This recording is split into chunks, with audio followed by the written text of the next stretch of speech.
their kids, adults, and, I don't know, everybody else, I guess teenagers with teenagers kind of kids, you know what I mean. Welcome to another Ephrom Josine commentary. Tonight's commentary is going to be on this Brony guy named Viva, or Vita, what is it? Oh, it is Vita, okay.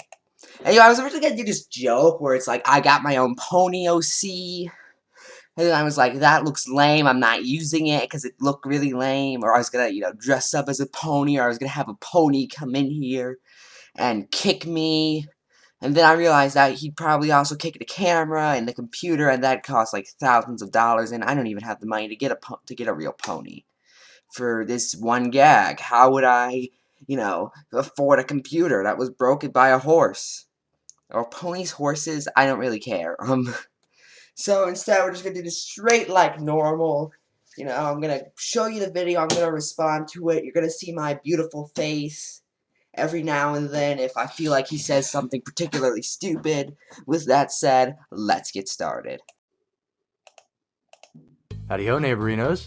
Oh my god, that animation was awkward. Vita here. Really? I thought you were over there.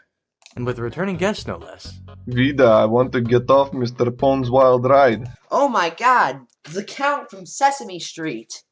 Hey, I never liked you. There is no escaping Mr. Pone's wild ride. Who's Mr. Pones and what is his wild ride? So, today we're going to be covering perhaps one of the most popular people in the entire community. Jerry motherfucking Pete. Son. Who the fuck is that? He's one of the most popular people in this community that I'm in for some reason, but I don't know who he is. One of the people that you tend to deal with. A petulant manchild SJW who uses buzzwords to make himself sound knowledgeable on situations. Remember, manchild and SJW aren't buzzwords, though.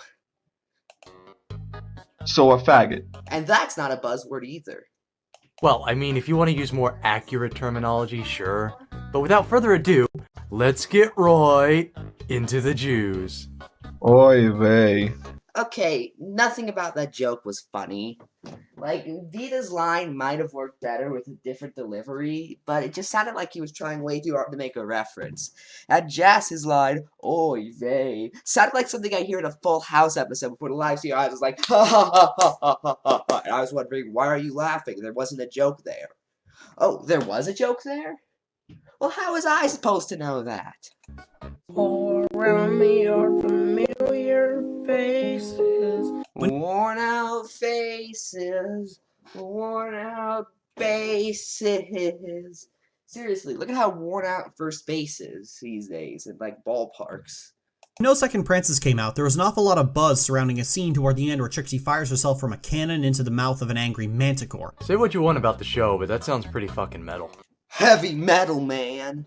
Many saw it as Trixie attempting suicide, because apparently seeing connections to depression and self-harm is reading too much into things, but suicide makes total sense. Considering that kind of cognitive dissonance, I was about ready to write this fan theory off as more injecting Wooby into Trixie's character. And then this happened. Does a penitent Trixie try to take her own life out of despair? After all, I saw Thanks for the Memories as an example of the grieving process, so I understand how people would view this episode as a lens. However, Thanks for the Memories featured each stage of the grieving process, whereas Trixie doesn't appear to display the warning signs. It's happening much too quickly. I view this as Trixie following through with an attitude of, the show must go on. Makes sense. Death is off the table for discussion in the series, so I doubt they'd go even more morbid and inappropriate by bringing up suicide.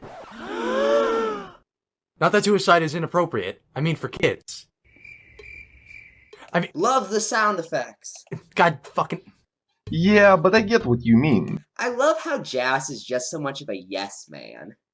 Like, oh, well, you see, this means this. And then Jass is like, oh, I see, so this means this. And therefore, this also means this. The showrunners would probably not want to morbidly scar their audiences for life. Now, if you have any experience with suicide or suicidal people, you will know one fact about suicide. There are no warning signs. So, the rope, the stool, the stereo, and a copy of The Cure. Maybe he's just trying to hang something up, who knows? Is that all? Yeah, that's it. Also, can you pack a few extra plastic bags? They're plan B. Wait, what? In case the bag breaks, I mean. But really.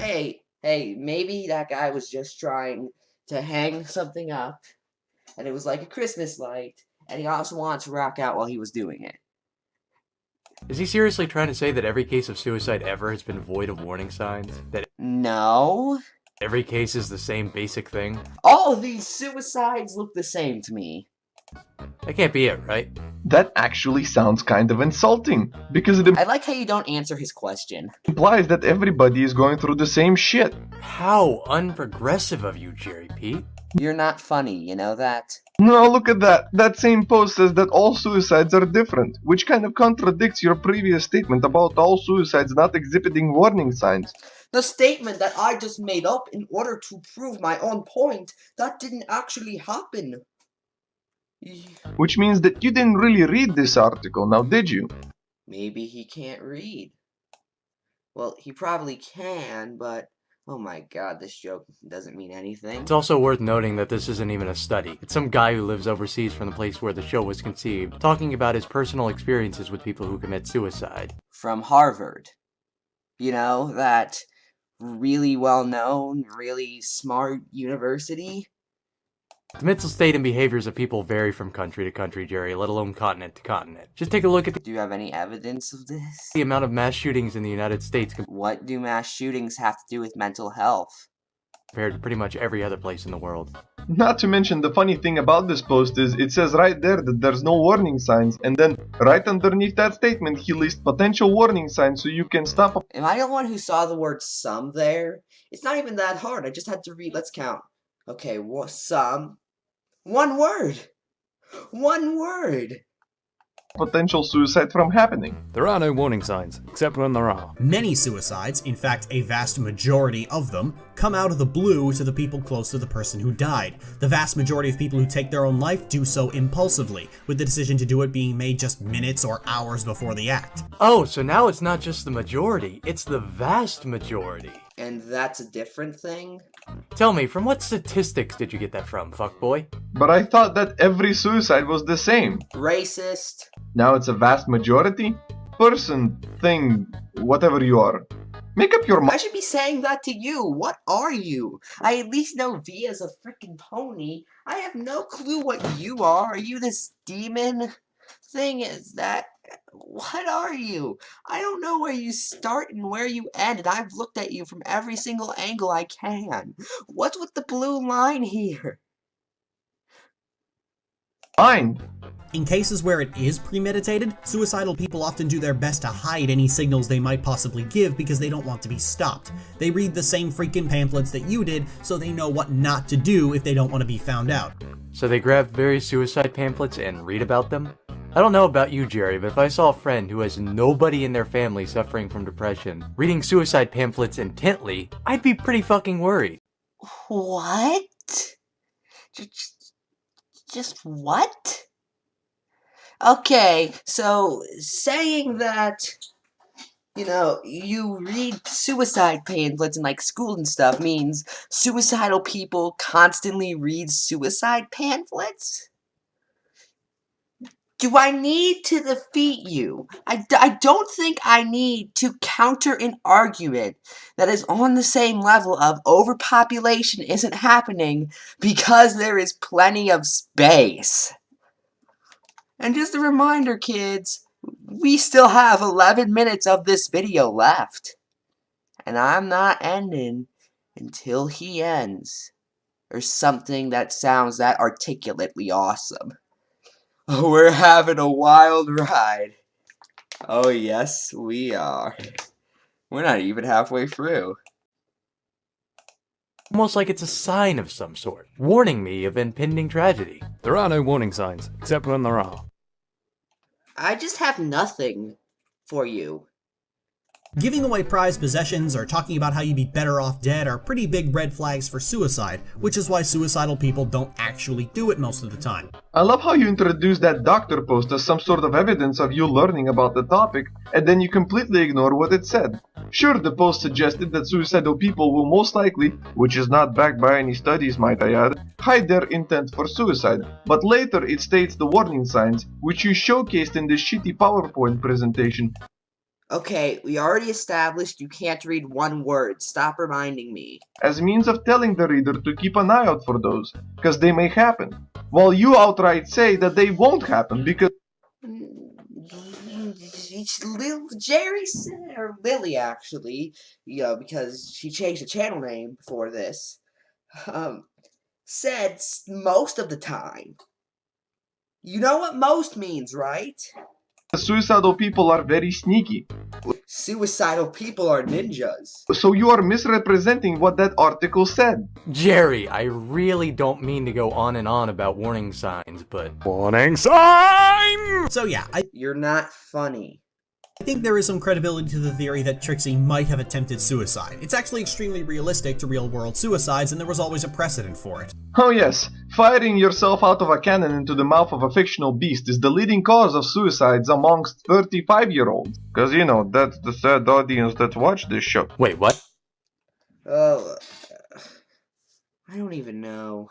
However, it's probably not actually what happened because this is My Little Pony and the writers would have been fired if they had actually intended to pull that stunt. If we're not allowed to confirm that Applejack's parents are actually dead in-universe, or that talking about the grieving process has to be hidden under hibernation, I don't think an on-screen attempted suicide would have made it to the screen. Wait, so you just wasted the past 2 minutes of my life just to reveal that there was no purpose to even trying to argue this? Fun fact, like the little counter I have on screen for how long I've been recording is 2 minutes right now. Because you're well aware this isn't the case? Jerry, you must be a circle because you've made literally 0 points. But a circle is a point on a graph. But that does highlight a bigger problem. Trixie is an awful character. You what? Says the crappy humanoid pony OC who is actually trying to pretend to be a woman. Trixie is a shitty character? It's a good thing you identify as a woman because if you keep going down this path, I'm gonna chop your dick off. Fuck.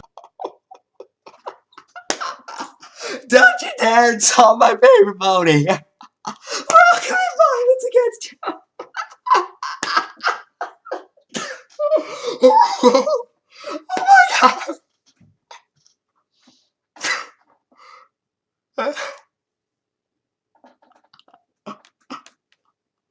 Oh my god! It just gets funnier every time! That's actually the funniest thing you've said in this entire video. Like, I feel sorry for not calling you funny before, because you are funny. Intentionally or not, I'm not sure, but hey, that's better than nothing. Let's keep going. This only gets better. Despite all my sympathy for her, Trixie has never been a well-written character. She was clumsily written to suit a particularly shallow lesson, and has barely evolved beyond that since. Yo, Vida, chill, calm down. Okay, listen here, you petulant piece of shit. If you paid any goddamn attention in her episodes, you'd know that claiming she hasn't evolved isn't just wrong. I like how you go from angry face to kind of neutral face. It's objectively wrong. As opposed to subjectively wrong. You look at the first episode she's in and she's driven and consumed by her ego. Everyone else is only fit to be, more or less, slaves compared to her. Now look at her. She's playing nice and even has a friend. And I don't know if you know this, considering how shitty of a friend you can be, but friends usually look upon each other as equals. So if you're going to sit there and claim she flat out hasn't changed, your IQ is smaller than the fucking wage gap. You just remind me of Heisenberg. You have this sudden need to get every single one of your opinions on every single issue out there, no matter how relevant it is. This isn't even like me doing multiple videos. This is you saying all this crap in the same video. Unfortunately, the Brony fandom of Season 1 was latching onto pretty much every character they could so much as set their eyes on as being a new milestone for the fandom. Spot an animation error? New mascot. See a cutie mark that looks kind of like a BBC series if you squint a bit and take some hallucinogenics? New favorite character. This pony sitting kinda weird? Write pages upon pages of headcanons of her being absolutely obsessed with humans. Once Season 4 hit, the fandom actually stopped doing this because we started getting new characters introduced as supporting roles in their own episodes, so much of the fandom's love for new characters went to characters that actually deserved it. So, was Trixie introduced as a background character and fans developed her into a speaking role? Is that right? I think he's trying to say, No, he's just an idiot. Trixie came, Trixie saw, Trixie talked. At no point in time was she a background character. From the moment she appeared, she was established as a very important antagonist, at least in regards to that episode. So it appears Jerry retains his circle status. All those squares make a circle. All those squares make a circle. What does that even mean? Trixie was a weird amalgamation of both of these. She was a supporting character in her debut episode, like Sassy Saddles or Miss Pamel, but was never afforded the same level of detail or really anything interesting beyond she brags a lot. A supporting character? The fuck was she supporting? The entire plot of the episode? I guess. Bitch was hands down a fucking antagonist in her premiere. Unless you're telling me the fat Starfuck bear was the main antagonist. Well, I don't know. What's with the bear? Huh? What other characters do you consider to be supporting? Motherfucking Chrysalis? No, we do not mention that ever. You know what my favorite supporting character was? Aku from Samurai Jack. Jazz, you're my favorite supporting character. She was introduced entirely to be the shoehorned villain for a very shallow lesson that aged like milk and probably should have never been made. Love the sound effects. Hey, where the fuck you going? To fucking kill myself. Did you want me to give a warning sign? Warning sign! No! None of that! Shame on you. Now go slide somewhere else. Despite Trixie being something of a breakout character, the episode she debuted in was almost universally despised. Trixie does manage to steal the show by putting a group of would-be hecklers in their place, who only started heckling her because they think she's a touch too arrogant. So Trixie wasn't exactly rolling a double six to begin with, and seems to only still be a fan favorite on the basis of she was once, so she must always be. This thing loves speaking for the entire fandom, I like how you treat Lily like she's a different species here. doesn't it? Well, it's right about one thing. Trixie was a fan favorite, but considering how much hype came before the new Trixie episode, she still fucking is. Honestly, Because hype always equals liked, is that what you're telling me? If that's the case, go ask some gamers about that. it seems to me like somebody's gotten tired of Trixie and wants to pretend like nobody likes her anymore. So, once again, no solid point. Circles. But can't circles be solid? Wouldn't this be a liquid point or a gas point if it's not a solid point? Circles everywhere. And not a drop to drink. Much the minute Season 2 rolled around, Trixie was instantly outclassed by Discord, who swooped in, stole everyone's heart with a wonderful performance, and then swooped out again until Season 3. And then outclassed again by Queen Chrysalis, who did the exact same thing. And then No. Sunset Shimmer, who did the exact same thing. In fact, it'd be faster to name major characters that haven't outclassed Trixie. You do understand you're basically trying to compare some dude who's an asshole down at the DMV line to Hitler, right? That doesn't exactly work. Why is Sweetie Belle Hitler all of a sudden? Huh? Is this a Brony meme I don't get? Trixie's a small-time villain, perhaps even an anti-hero who isn't necessarily evil, she's just a cunt. And a Well, an anti-hero also sort of can benefit the hero too. How would the guy who's a jerk out of the DMV benefit me? And was he being a jerk to the people so I would go faster? What? know you think she's lazily written and has very few interesting qualities, but writing a villain with redeemable qualities and charm takes effort. Writing a soul-sucking succubus bitch, however, takes considerably less effort. How do you know? I mean, you're sucking my soul right now, and you don't seem to put any effort in your videos. However, at the same time, I don't think you ever made a good video, so I wouldn't know. It takes even less effort to write what is essentially an internet troll. You mad, bro? Not particularly. In fact, it'd be faster to name major characters that haven't have no emotions because of you. outclassed Trixie. Outclassed? In what way? That those two characters are written worse than Okay, what's up with your face there? It looks like you just became a puppet. Trixie? Any examples? No? I guess I'm sorry you like people staying on topic. we're taking your word for it. I'm getting some PTSD flashbacks over here. You know, passed out traumatic stress disorder. You fought in Vietnam? Jerry, my circular friend, Okay, what was with that face for a split second? listen. You couldn't make a point even if I handed you a switchblade knife. Opinions are all you have. It's an opinion show. What are you expecting? Try to actually get them across properly. She spends most How does he do that? Or she, or I don't know. of her time trying to occupy a space that's already occupied by Discord, who has so far managed to avoid being pigeonholed into just being a stale fandom shoutout the way Trixie and Princess Luna have. When Discord shows up for an episode, it's an event. It's going to be fun, maybe provide some insight on Discord as a character, but for the most part he exists to throw a wrench into the main six, even now that he's been tamed by Fluttershy. Oh, well, in my opinion, that sounds like a much more poorly written character compared to Trixie, who is a character that has motivation behind her actions rather than Discord, who, according to you, causes actions just for the sake of shits and giggles. Lack of motivation is clearly the best motivation. And Trixie has I guess. Has the potential to be the same thing. In fact, I'd argue that Trixie would have been a better candidate as a friendship student than Starlight, if only for the fact that Trixie doesn't come with all that uncomfortable terrorism baggage, and that despite I don't know either at this point. all of her failings as a character, it's at least fun when she shows up. Wait, now hold on. Didn't you say that her episode was universally panned? And didn't you bitch for 5 minutes now on how poor of a character Trixie is? And didn't you yourself say just a few seconds ago that unlike Trixie, when Discord shows up, it's fun? So why the fuck are you now saying that Trixie is fun when she shows up in episodes? Isn't she just a stale fandom shoutout? Trixie is always Okay, I guess that's valid. You're actually getting somewhere now.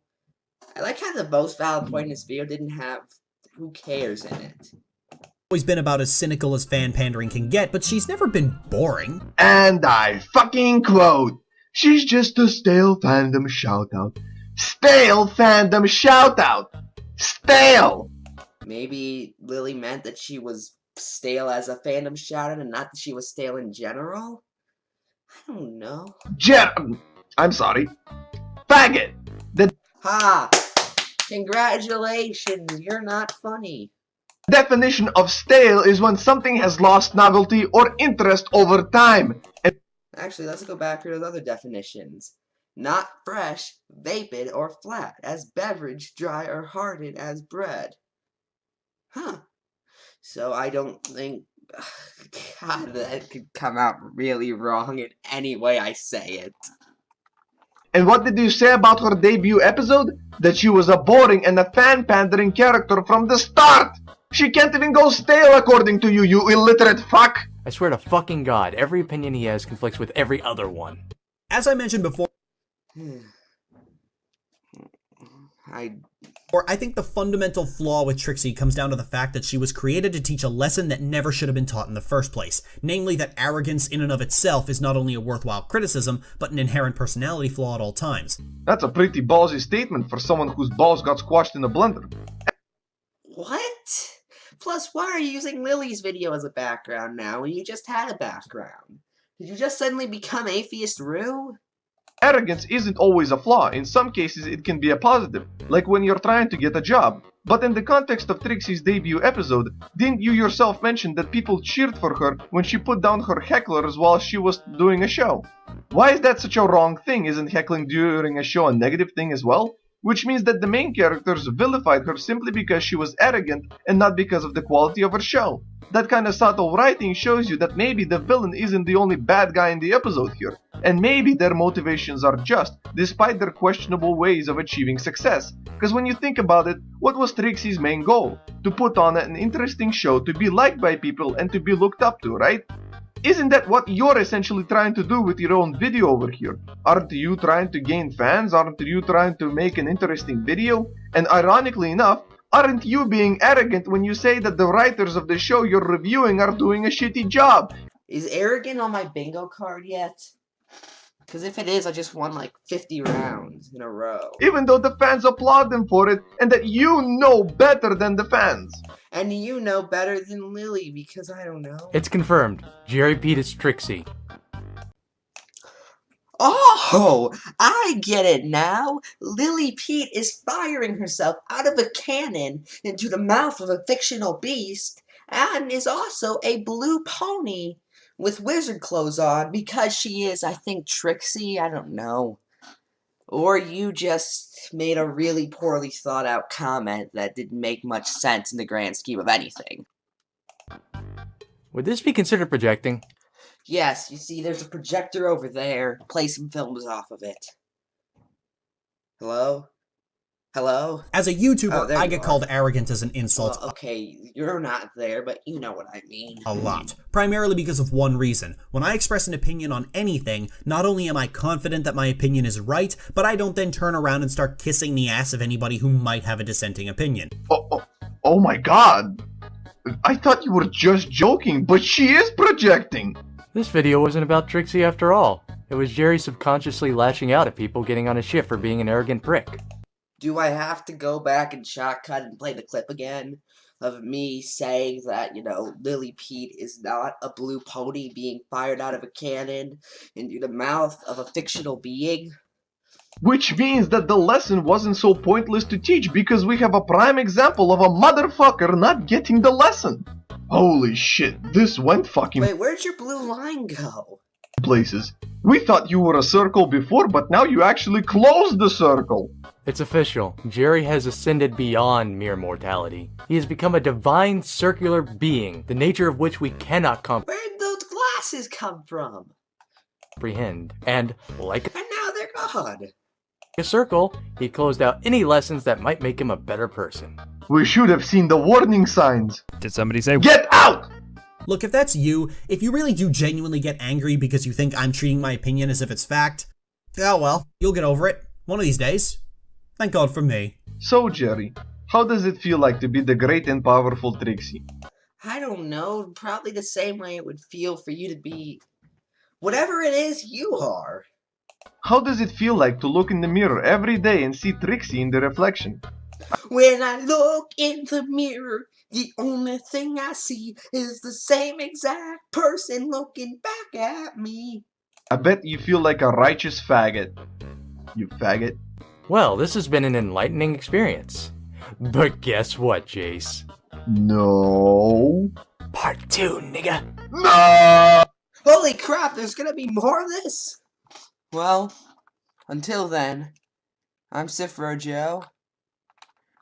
And maybe I'll learn something, I don't know.